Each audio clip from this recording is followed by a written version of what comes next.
Hey everyone, hello. Have you ever thought if plants disappear, what will happen to humans?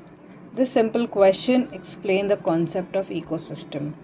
So in today's video, I will explain you the ecosystem in the easiest way ताकि आपको ये topic अच्छे से याद रहे और ये mostly आपके यूजीसी नेट पेपर 1 पेपर 2 दोनों के लिए। अगर आपका पेपर 2 यूजीसी नेट से पेपर 2 अगर आपका इन्वायरमेंटल साइंस से है तो आपके लिए टॉपिक बहुत इंपॉर्टेंट है, एज वेल एज पेपर 1 जिसमें पीपल एंड एनवायरनमेंट का एक टॉपिक है, एक पूरा यूनिट है, तो वहाँ से क्वेश्चन रहते हैं। ओके, सो आज हम फटाफट से इकोसिस्टम का देखते हैं ये टॉपिक, एंड इसके बाद मैं इस पर डिटेल वीडियो भी बनाऊंगी जिसमें आपको बहुत सारे मैं एमसीक्यूज क्वेश्चंस भी दूंगी सो दैट आपके लिए और इजी हो जाएगा उसे लर्न करना। Okay, so first thing let's discuss what is ecosystem. So it's a system of eco, right. So basically क्या होता है इसमें, ecosystem is any area, it's a geographical area, कोई भी एरिया हो सकता है छोटा बड़ा, जहाँ पे दो तरह के कंपोनेंट्स होते हैं।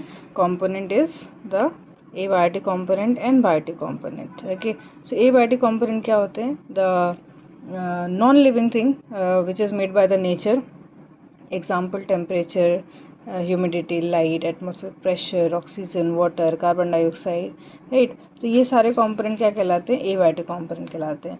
And the other hand there is a biotic component, एक दूसरा कंपोनेंट होता है जो होता है biotic component. Example is animals, plants, decomposers. We are also, the humans are in a animal category में हम आते हैं, राइट। सो जो एबायोटिक एंड बायोटिक कंपोनेंट्स होते हैं इनका आपस में इंट्रैक्शन होता है and that area is called ecosystem. जहाँ पे इन दोनों का इंट्रैक्शन होगा that is called a ecosystem.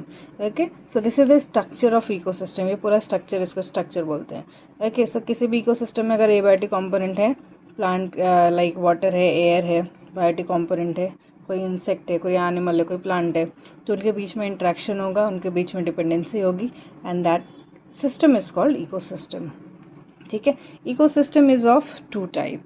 Okay, एक नेचुरल इकोसिस्टम होता है जो नेचर बनाता है, example pond, lake, ocean, forest, grassland, ये सारे एग्जाम्पल किसके हैं? नेचुरल इकोसिस्टम के।